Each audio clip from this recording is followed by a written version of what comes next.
orang yang usianya berkah, ibu pernah dengar doa, ya Allah berkahi umurku kan? Bukan ajal. Ajal dengan umur itu beda. Apa artinya ajal? Ya. Nah, waktu kita terbatas. Kita ambil ilmu sahabat saja dengan cepat. Kalau belum tahu, katakan wallahu a'lam. Baik. Apa artinya ajal?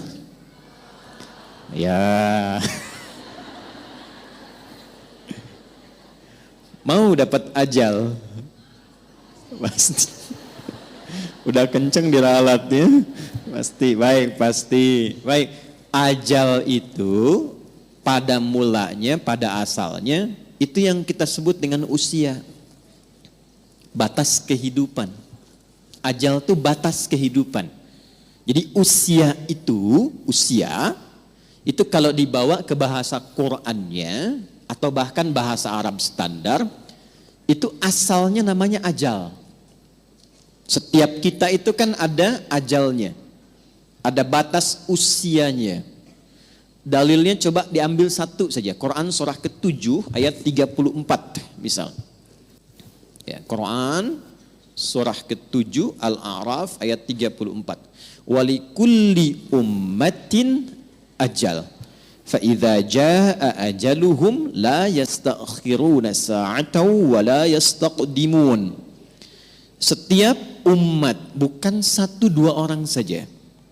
Semua yang menjalani kehidupan di bumi itu punya batas usia. Kenapa ditekankan kata ajalnya? Untuk memberi kesan bahwa kehidupan di dunia ini tidak abadi. Penting dicatat itu, Bu, ya. Kehidupan di sini tidak abadi, akan ditinggalkan. Karena itulah ketika ditinggalkan, diumumkan kan, telah meninggal dunia. Nah, artinya ajal telah tiba. Baik, sampai di sini bisa dipahami. Nah, itu tidak hanya kita paham, tapi tanamkan dalam jiwa. Di sini tidak abadi, akan pindah ke tempat lain. Nah, pertanyaannya, ketika pindah ke tempat lain itu, meninggalkan jejak yang baik tidak di dunia. Ibu kan keluar dari sini, setidaknya baru keluar sudah dibincangkan kan? Masya Allah, jamaahnya rapi, tertib, nggak ada sampah ketika selesai kajian. Kemudian jamaah-jamaah yang sekarang ngaji tenang, tidak ada yang ngobrol, itu kan? Nah, itu jejak kebaikan yang ditinggalkan. Karena itulah sebelum meninggalkan dunia ini, selain mencari bekal ke tempat baru, kita diberikan bimbingan oleh Allah dan Rasul untuk meninggalkan kenangan-kenangan yang baik. Yang kalau diikuti jadi pahala, Bu.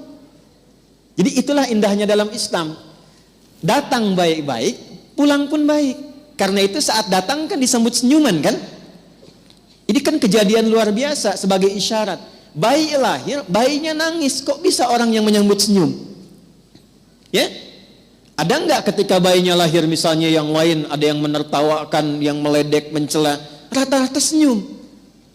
Tapi ketika meninggalkan, dibalik. Kita yang tersenyum, orang yang menangis.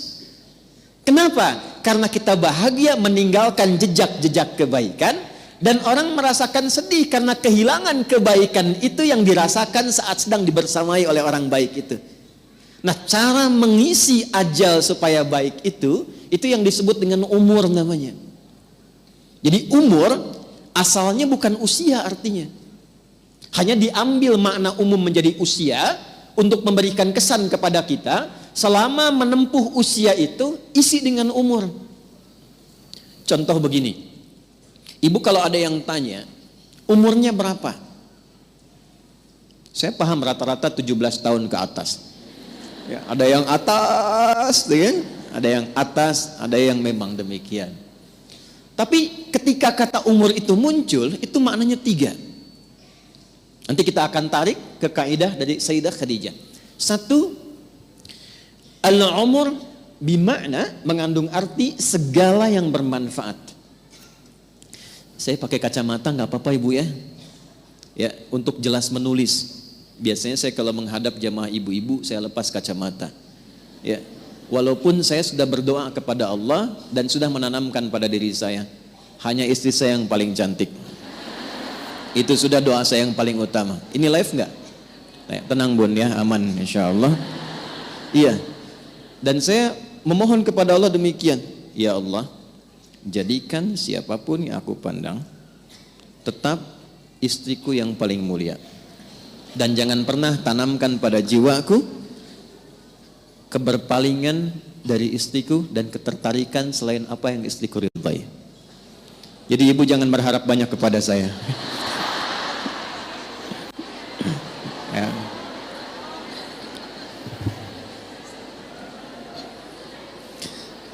Saya tahu itu akan direkam, dengar nipah kan.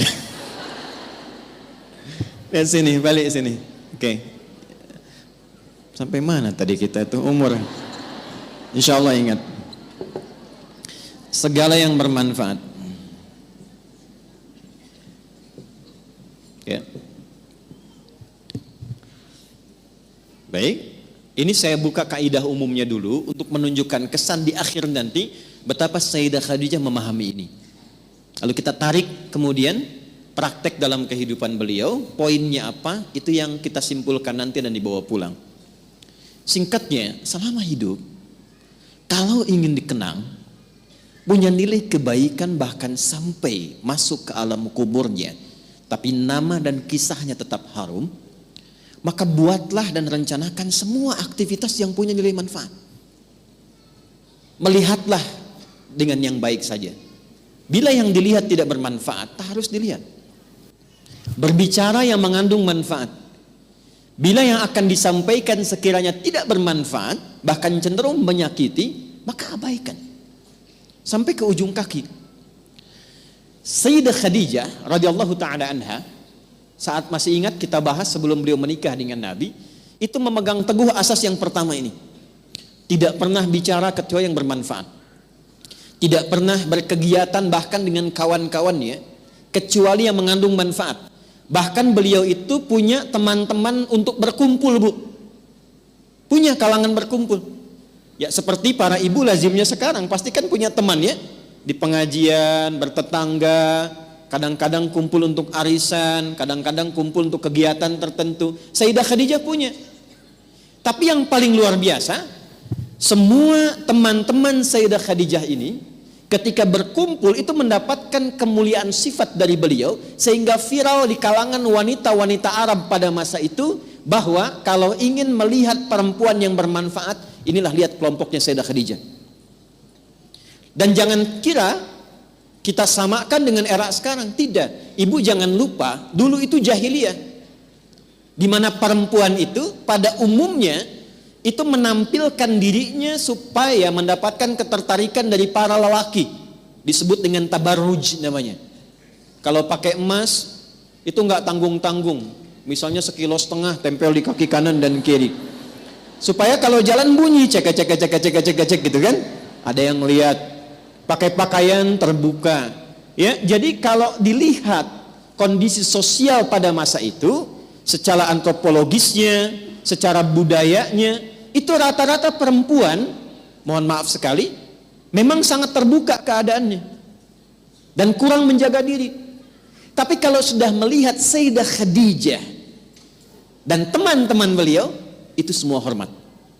Nyaris tidak ada yang mau bicara di depan Sayyidah Khadijah, saking hormat dan kagumnya atas wibawa beliau.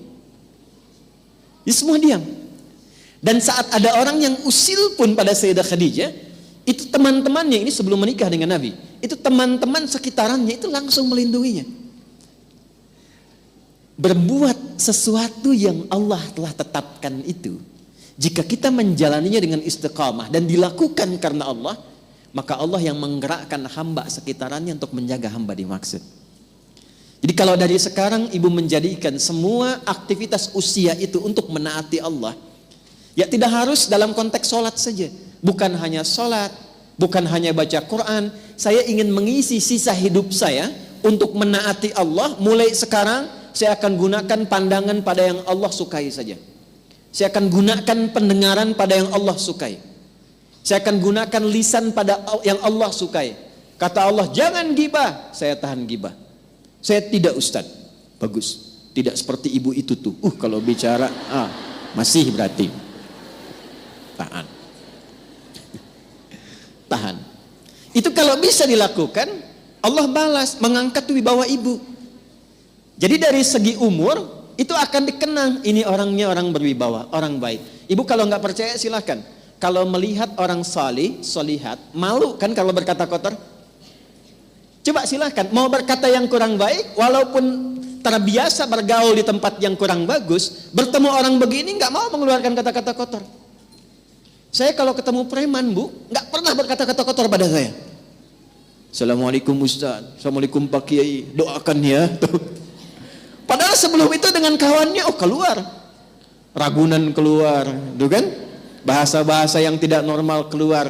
Tapi ketika kita berusaha menaati Allah dalam hal yang simpel saja, turunlah kemudian jawaban dari Allah dengan melindungi sifat-sifat baik kita untuk dikenang.